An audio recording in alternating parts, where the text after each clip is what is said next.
अब हम इसमें 3 साल के जो शॉर्ट क्वेश्चन है वे पढ़ चुके हैं, 2013 के, 2014 के और 2015 के। 2013 की जो वीडियो थी आपको काफ़ी समय पहले मिली होगी, 14 और 15 की वीडियो आपको अब मिल गई होगी।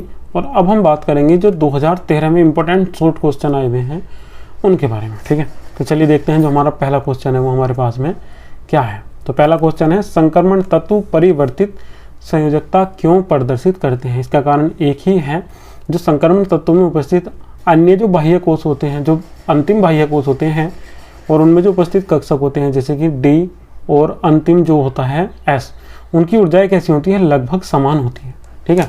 तो उनमें से दोनों में से कोई भी इलेक्ट्रॉन दे सकता है, जिस कारण वे परिवर्तित संयोजकता प्रदर्शित करते हैं। चलिएगा देखिएगा, संक्रमण तत्व परिवर्तित संयोजकता प्रदर्शित करते हैं क्योंकि इन तत्वों के बाह्य कक्षा की एस उपकोष तथा बाह्य कक्षा से अंदर वाली कक्षा के डी उपकोष की ऊर्जाओं में अंतर बहुत ही कम होता है। इन दोनों कोषों के इलेक्ट्रॉन बंध बनाने में प्रयुक्त किए जाते हैं, जिस कारण ये परिवर्तित संयोजकता प्रदर्शित करते हैं। बात करेंगे क्वेश्चन नंबर 2 की।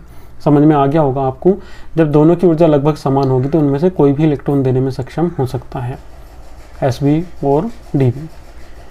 बात करेंगे, क्वेश्चन इंपोर्टेंट है, जेड आर एच एफ और एमओडब्ल्यू जोड़ों के रूप में पाए जाते हैं। समझाइए क्यों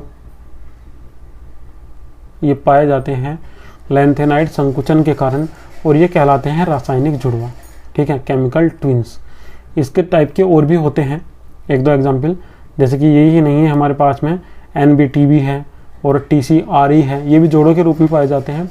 तो याद रखिएगा, क्वेश्चन जरूर नहीं है कि आपसे यही पूछा जाए कि ZR HF MOW जोड़ों के रूप में पाए जाते हैं। समझाइए, ये भी पूछा जा सकता है आपसे कि जो ये है हमारे पास में NBTB, या फिर ये दूसरा था हमारे पास में क्या, TCRE भी जोड़ों के रूप में पाए जाते हैं। इन्हें समझाइए क्यों पाए जाते हैं, क्यों, क्योंकि लैंथेनाइड संकुचन के कारण इनकी जो आयनिक और परमाणुक त्रिज्याएं होती हैं वे कैसे हो जाती हैं, लगभग सेम, लगभग समान हो जाती हैं, और इन्हें हम क्या बोल देते हैं, रासायनिक जुड़वा भी बोल देते हैं। चलिए बात करेंगे क्वेश्चन नंबर 3 की, और याद रखिएगा क्वेश्चन इंपॉर्टेंट है, भले ही क्वेश्चनों का अधिकतर का रिपीटेशन ना हो रहा हो, मगर याद रखिएगा क्वेश्चनों का टाइप एक ही जैसा है, एक ही टाइप के क्वेश्चन बार बार इनमें आ रहे हैं। तो बात करेंगे क्वेश्चन नंबर 3 की।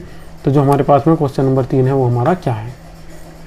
चलिए, कुछ संक्रमण तत्व प्रतिचुंबकीय तथा कुछ अनुचुंबकीय होते हैं, जैसे कि FeCONi अनुचुंबकीय है। क्यों, याद रखिएगा, अनुचुंबकीय वे होते हैं जिनके पास में उपस्थित होते हैं अयुग्मित इलेक्ट्रॉन। जिनके पास में उपस्थित सभी इलेक्ट्रॉन युग्मित होते हैं वे होते हैं प्रतिचुंबकीय, और जिनके पास में अयुग्मित इलेक्ट्रॉन होते हैं वे होते हैं अनुचुंबकीय। बिल्कुल सेम यही है कंडीशन FeC और Ni की, इनके पास में अयुग्मित इलेक्ट्रॉन होते हैं, जिस कारण ये कैसे होते हैं, अनुचुंबकीय। एक बार समझ लेते हैं, Fe में अगर हम बात करेंगे अयुग्मित इलेक्ट्रॉनों की तो कितने हैं हमारे पास में, 4 हैं। CO में बात करेंगे 3 हैं, Ni में बात करेंगे कितने हैं, 2। तो ये सारे के सारे कैसे हो जाएंगे, अनुचुंबकीय हो जाएंगे। चलिए अगले क्वेश्चन की बात करेंगे, क्वेश्चन नंबर 4 की। तो क्वेश्चन नंबर 4 है, चतुष्फल के यौगिक समपक्ष विपक्ष समावयवता क्यों प्रदर्शित नहीं करते हैं। तो चतुष्फल के यौगिकों की समावयवता प्रदर्शित न करने का कारण बस एक ही है, क्योंकि इनमें जो ये यौगिक होते हैं, पिछली बार हमने पढ़ा था, जो हमारे पास में समतल वर्गाकार थे उनका तल एक जैसा था, इस वजह से वे प्रकाशिक समावयवता प्रदर्शित नहीं कर रहे थे। और जो चतुष्फल के यौगिक होते हैं, इनमें जो लिगैंड होते हैं वो केंद्रीय धातु आयन से समान दूरी पर स्थित होते हैं, जिस कारण ये समपक्ष या विपक्ष समावयवता प्रदर्शित नहीं करते हैं। बात करेंगे अगले क्वेश्चन की। निम्नलिखित में N की ऑक्सीकरण अवस्था लिखिए। NH2OH, दूसरा NH3, तीसरा NH2.NH2, और चौथा है, फोर्थ है NH3H। तो चलिए हम बात करेंगे पहले वाले की। तो हमें जिसकी भी ऑक्सीकरण संख्या निकालनी होती है उसको ही हम क्या मान लेते हैं, X मान लेंगे, उसे ही हम क्या मान लेंगे, X मान लेंगे।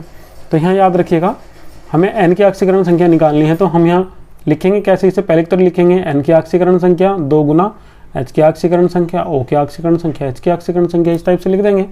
तो ये हमने लिख लिया है N की ऑक्सीकरण संख्या 3 गुना H की ऑक्सीकरण संख्या। क्यों, क्योंकि 2 और 1 3 H है, और 1 O की ऑक्सीकरण संख्या बराबर 0।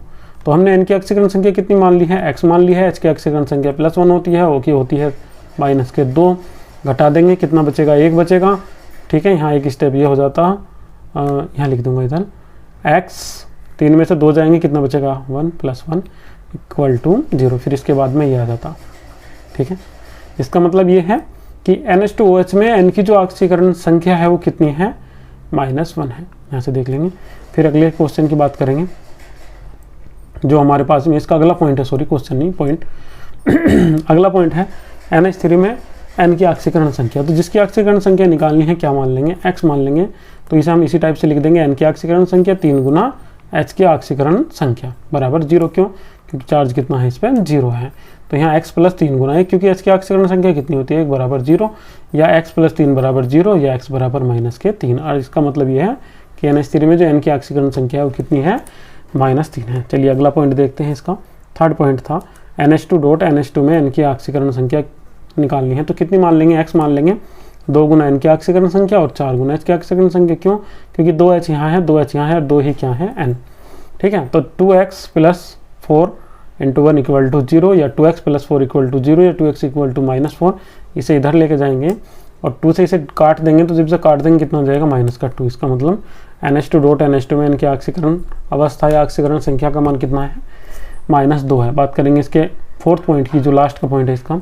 N3H में N की ऑक्सीकरण संख्या निकालनी है। तो हम यहाँ क्या काम करेंगे, N3H में जो N की ऑक्सीकरण संख्या उसे क्या मान लेंगे, यहाँ x मान लेंगे। तो यहाँ 3 गुना N की ऑक्सीकरण संख्या प्लस H की ऑक्सीकरण संख्या बराबर 0। N के कितने हैं 3, 3x प्लस 1 इक्वल टू 0, या 3x इक्वल टू -1, या x इक्वल टू -1/3। इसका मतलब N3H में जो N की ऑक्सीकरण संख्या है उसका मान कितना है -1/3 है। बात करेंगे अगले क्वेश्चन की। तो जो अगला क्वेश्चन है वो है चुंबकीय पृथक्करण विधि को उदाहरण सहित समझाइए। चुंबकीय पृथक्करण विधि में क्या काम करेंगे, सबसे पहले तो इसके चित्र को देख लेंगे। तो इसमें हम क्या लेते हैं, एक तो लेते हैं मैग्नेटिक रोलर, मैग्नेटिक पहिया लेंगे, एक नॉन मैग्नेटिक रोलर लेंगे, और इन पे क्या काम करेंगे, एक बेल्ट चढ़ा देंगे। जैसे कि हमने ये बेल्ट यहाँ इस पर चढ़ा रखे, ये बेल्ट इस टाइप से, और ऊपर से इस पर जो हमारे पास में अयस्क है उसको डालना शुरू कर देंगे। अयस्क डालते रहेंगे, पट्टे को चलाते रहेंगे। तो जो मैग्नेटिक पदार्थ होगा, जो मैग्नेटिक अयस्क होगा वो दूर जाके पास गिरेगा, और जो नॉन मैग्नेटिक होगा वो कैसे गिर जाएगा, पास में, सॉरी, जो नॉन मैग्नेटिक होगा वो पास में गिरेगा, जो मैग्नेटिक होगा वो थोड़ा सा दूर जाकर गिरेगा। क्यों? क्योंकि वो चुंबकीय क्षेत्र से बाहर गिरेगा, और जो नॉन मैग्नेटिक है वो चुंबकीय क्षेत्र के अंदर ही गिर जाएगा। ठीक है, ये थ्योरी हमने इसकी लिखी हुई है, इसे आप यहाँ से आराम से समझ सकते हैं। ठीक है, यही लिखा हमने कि चुंबकीय पृथक्करण विधि के द्वारा किया जाता है। इस विधि में 2 बेलनों पर एक बेल्ट लगा देते हैं, दोनों बेलनों में से एक चुंबकीय होता है। अयस्क के पाउडर को बेल्ट पर धीरे धीरे डालते हैं, बेल्ट बेलनों की सहायता से आगे बढ़ता जाता है। चुंबकीय बेलन के जो हमारे पास में प्रभाव के कारण जो चुंबकीय पदार्थ है वो चुंबकीय बेलन के समीप और अन्य चुंबकीय पदार्थ उससे दूर एकत्र हो जाते हैं। चलिए बात करेंगे अगले क्वेश्चन की। तो अगला क्वेश्चन जो हमारे पास में है वो है क्वेश्चन नंबर 7 कि NH4+ आयन जटिल यौगिक नहीं बनाते हैं, क्यों? इसका कारण बहुत ही आसान सा है कि जो N होता है NH3 से जब NH4 बनता है तो यहाँ क्या काम होता है, एक H+ का जो आयन हो, जो इसका इलेक्ट्रॉन होता है N का, वो किसे दे दिया जाता है, H को। ठीक है, तो अब इसके पास में कोई भी एकांकी इलेक्ट्रॉन युग्म नहीं है।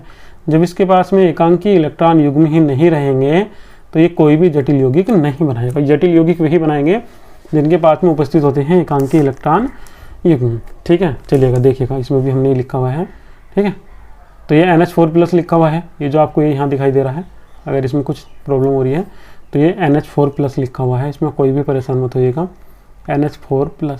ठीक है, इस टाइप से किसी जटिल यौगिक के निर्माण में लिगैंड केंद्रीय धातु परमाणु या आयन के खाली डी कक्षक में एकांकी इलेक्ट्रॉन युग्म देता है, जिससे उपसहसंयोजी बंध का निर्माण होता है और जटिल यौगिक का निर्माण होता है। परंतु NH4+ आयन जटिल यौगिक नहीं बनाता है, क्योंकि इसमें उपस्थित नाइट्रोजन परमाणु को एकांकी इलेक्ट्रॉन युग्म H+ आयन के साथ उपसहसंयोजी बंध बनाने में प्रयुक्त हो जाता है तथा केंद्रीय धातु आयन के साथ बंध बनाने के लिए उपलब्ध नहीं होता है, जिस कारण यह जटिल यौगिकों का निर्माण नहीं करता है। याद रखिएगा, जटिल यौगिकों का निर्माण केवल वे करेंगे जिनके पास में होता है एकांकी इलेक्ट्रॉन युग्म। 8वें क्वेश्चन की बात करेंगे, क्वेश्चन नंबर 8 की। तो क्वेश्चन नंबर 8 है LiOH का होल्थेराइज अधिक क्षारीय है जबकि LuOH का होल्थेराइज कम क्षारीय है। चलिए इसका आंसर देखते हैं बहुत ही जल्दी से। तो इसका जो निर्धारण होगा वो होगा इनकी धनायन के आकार से। ठीक है, तो याद रखिएगा, जिसके धनायन का आकार जितना बड़ा होगा उसका आयनिक लक्षण उतना ही अधिक होगा तथा उसके वियोजन की प्रवृत्ति भी कैसी होगी, उतनी ही अधिक होगी। यहाँ La3+ जो है उसकी आयन की त्रिज्या Lu3+ से कैसी है, अधिक है। ये बड़ा है आकार में और ये कैसा है, छोटा। तो जिसके आयन की त्रिज्या अधिक होगी वो कैसा होगा, अधिक क्षारीय होगा। जिसके आयन की त्रिज्या कम होगी वो कैसा होगा, कम क्षारीय। तो यहाँ LaOH का होल्थेराइज अधिक क्षारीय, क्योंकि आयनिक त्रिज्या अधिक है, जबकि LuOH का होल त्रिहाई कम क्षारीय है क्योंकि आयनिक त्रिज्या न्यूनतम है। याद रखिएगा, क्षारीय या अम्लीय गुण इस बात पर डिपेंड करता है, जहाँ हम इसमें समझा रहे हैं इनका क्षारीय गुण, कि कितनी शीघ्रता से OH माइनस आयन दे देंगे।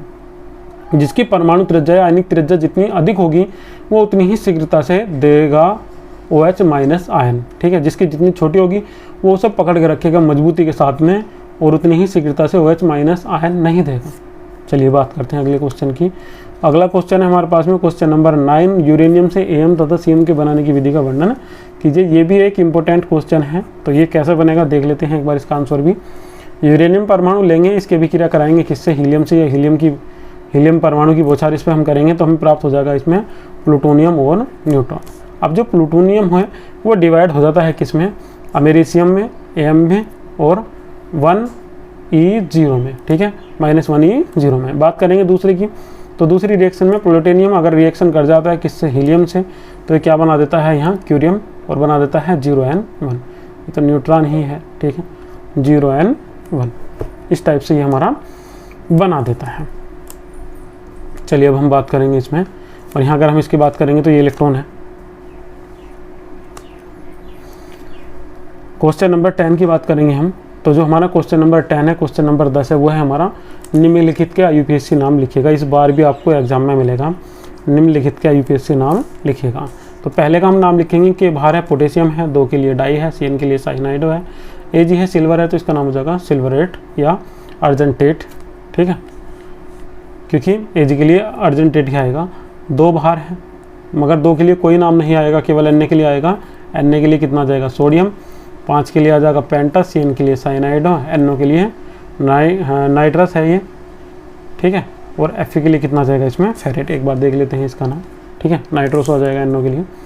तो यहाँ इसका जो नाम आ जाएगा वो क्या आ जाएगा इसमें, पोटेशियम डाइसाइनाइडो, और Ag के लिए अर्जेंटेट। ऑक्सीकरण अवस्था दिखा देंगे 1, क्योंकि एक K की एक Ag की, कितने हैं, 2 ऋणात्मक है। फिर बात करेंगे दूसरे की, तो 2 यहीं आ गए हमारे पास में, 2 प्लस 5 माइनस, तो कितने हो जाएंगे, 5 में से 2 गए, 3 बचेंगे, तो इस पर कितना आ जाएगा, प्लस का 3। तो सोडियम पेंटा साइनाइडो नाइट्रोसो फेरेट, और बीच में कितना, इस बाद में क्या आ जाएगी इसकी ऑक्सीकरण अवस्था कितनी आ जाएगी, प्लस का 3। ठीक है, वीडियो अच्छी लगी तो वीडियो को लाइक कीजिए, चैनल को सब्सक्राइब कीजिएगा, वीडियो को ज़्यादा से ज़्यादा शेयर कीजिएगा। और जो अगले सेट की वीडियो है वे आपको कल प्रोवाइड कर दी जाएगी। कल हमारी इनऑर्गेनिक के शॉर्ट क्वेश्चन खत्म हो जाएंगे, और मैं कल से ही आपके दिन में लगभग 3 लॉन्ग क्वेश्चन रोज़ डालने शुरू कर दूंगा। ठीक है, वहाँ से आपके कवर हो जाएंगे। एक बार फिर कहूँगा आपसे, वीडियो को लाइक कीजिएगा और अधिक से अधिक शेयर कीजिएगा।